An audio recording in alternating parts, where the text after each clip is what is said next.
دې باب کې اخري خبره یو عجیب واقعه اورې مخکې مونږ بیان کړی وم یو ځل کېدای شي بعضې ملګرو اورېدلي بعضو منې اورېدلي. امام ابن رجب الحنبلی مشهور امام دی د امام ابن القیم رحمه الله د هغه شاګرد دی عظیم محدث و فقیه دی. دغه کتاب دی ذیل طبقات الحنابله دی په اول جلد کې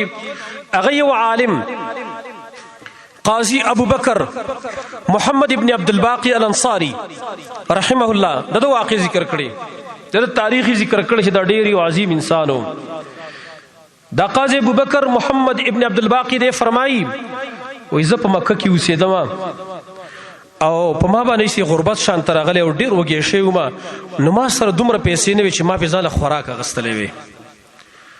او په مکه کې زه وم په حرم کې. یو ورځ بار ته راووتم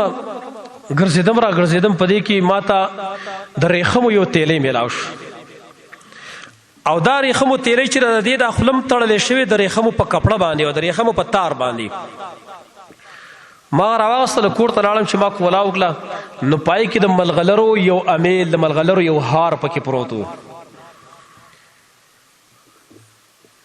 ما چې هغه کله وکړو ته ما ویل چې ځه دا راته میلاو شو څه فایده به ترې والمه که چېرته څوک یې پیدا نه شي. په دې دوران کې زه هلته ناست یم او بیا بهر راووتم یو بوډا سړی مخې له راغی. بوډا سړی مخې له راغی او آواز کوي چې وروره که چا یو تیلی موندلي د ریخمو ده نو لاس کې ورسره 500 دینار 1500 دینار هغه کې ورسره وسه 500 دینار ګورې ځان ته څه وایي تاسو به 500 دینار دا د کوي دینار خو نه دی کوي دینار نه هم ګوره ډېر غټ شی جوړېږي 20 دینار نه دی 20 دینار دا 500 20 دینار دا سرو زرو نصاب دی د 20 دینار نه ونیمې تولې سره جوړېږي د 20 دینار نه ونیمې تولې سره جوړېږي د 500 دینار نه به څومره جوړېږي په لاس کې 1500 دینار ورسره دي او آواز کوي که چا دغه تیلی موندلي نو ماله دې راکړي او زه به وله په انعام کې دا 500 دینار ورکم. ما پړه کې سوچ وکړو چې دا سړی دا خو دې دغه ته محتاج دی او دا خو پردی شی دی ټیک د زم محتاج یم خو دا خو زما نه دی دا خو پردی شی دی. ما سړي ته وویله چې ته راځه ما سره ځان سه مې روان که کور ته.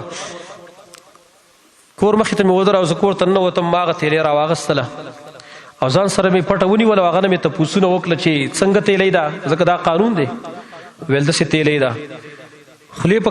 کوم تار تړلی شوی لاته یې ویل چې د ریخمو په تار باندې دننه پکې څه شی دی ویل د ملغلرو یو هار پکې دی یو امیل پکې دی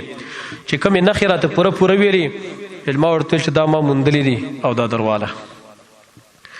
ما له 500 درهم دینار راغول 1500 دیناره زه ډېر محتاج وم هغې ته ځکه زما د خوراک هم څه نه و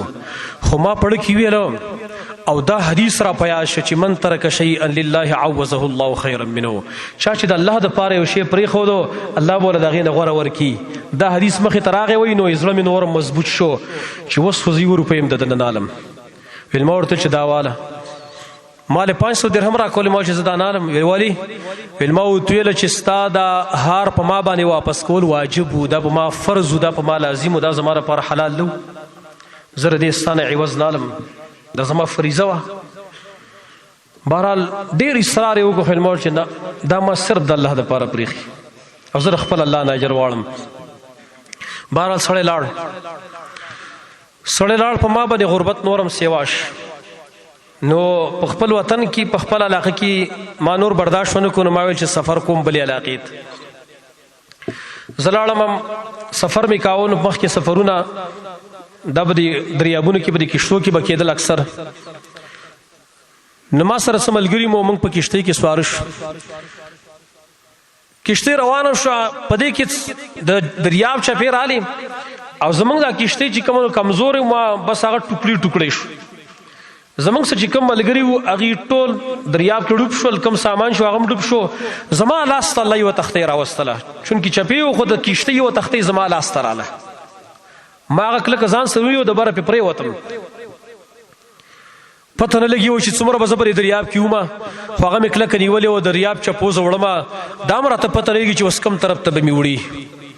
او زه به بچ کېږم که نه زه به هلاکېږم.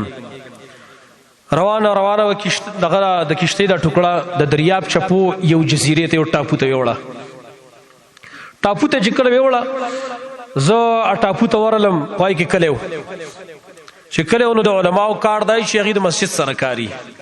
نو په دغه کلي کې په دغه علاقه کې دغه جزیره کې یو جومات و زه جومات ته ورنوتم هلته مې کېناستم لمونځ مې وکړو بیا مې تلاوت شروع په دې کې د کلي خلک راغې مانځله هغوی زما تلاوت واورېده چې دا خو ډېر ښایسته تلاوت کوي نو بیا یې زما نه مطالبه وکړه چې تا ته قرآن ښه یاد دی علما ورته ویل چې او ما ته یاد دی ویل چې موږ ته به قرآن ونه وی ګوره زما وروڼو خلک داسې ارماني خلک هم شته دی دا بېله خبره ده چې موږ ته شپه ورځ قرآن پرې بیانېږي نو موږ یې څه خیال نه ساتو ویل ما ورته ویل چې ولې ورته بیان نه کړم زه به تاسو ته ویم هغوی له ما تعلیم د قرآن به ورکاو په دې کې به مسجد کې څه پاڼې د قرآن پرتې وي هغه لږې خرابې شوي شانته وي نو زه راولګېدم او هغه پاڼې ما راواخیستلې او ما د هغې په عوض کې نور ولیکه هغې ته مې کتل او قرآن مې بل ولیکه ښایسته الفاظو باندې مې ولیکه چې هغې زما هغه لیکل ولیدل ما ته ویل چې ته لیکل هم شي کولی ویل ما ویل چې او زه لیکل هم کولی شم ویل چې که خفه کېږي نه زموږ ماشومان به تاله راځي او هغې ته لیکي ښې وه ویل ما چې ټیک ده بس ماشومانو مسجد ته راتله یو مدرسه جوړه شوه ماشومانو ته ما لیکل ښودل خلکو ته مې درس کاوه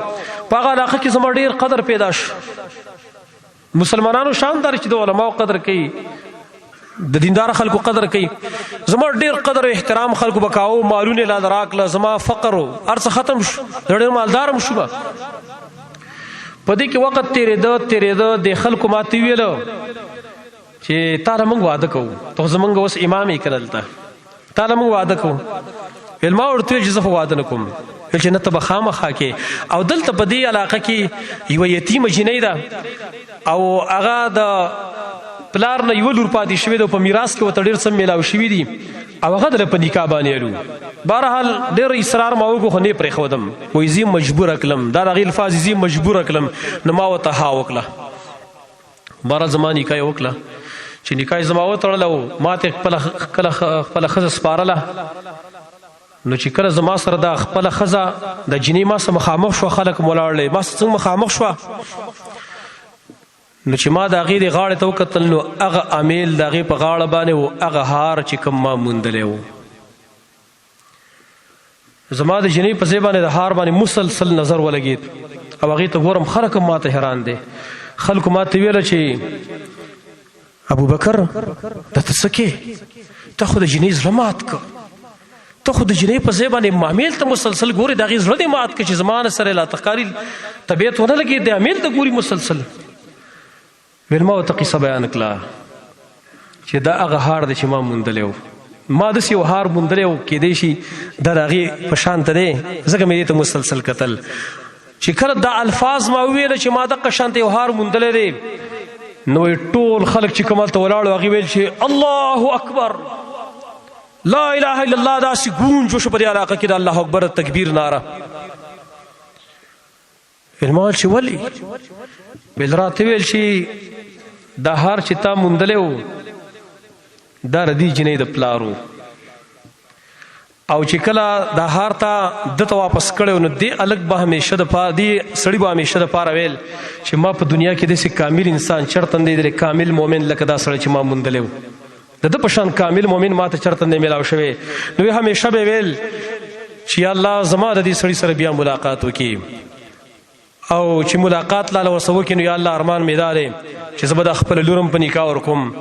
او دا کم هار چې ما ته بیرته واپس کړی دا هم بله زه ورکومه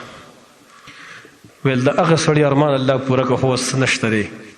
هغه وفات شوی دی د مرګ نه بعد ارمان الله پوره که من ترک شیئا لله عوضه الله خیرا منه څوک چې د الله لپاره څه شی پرېږدي الله به د هغې په عوض کې د هغې نه ور ډېر غوره ورکوي نو قاضي ابوبکر ته بهترین شی میلاو شو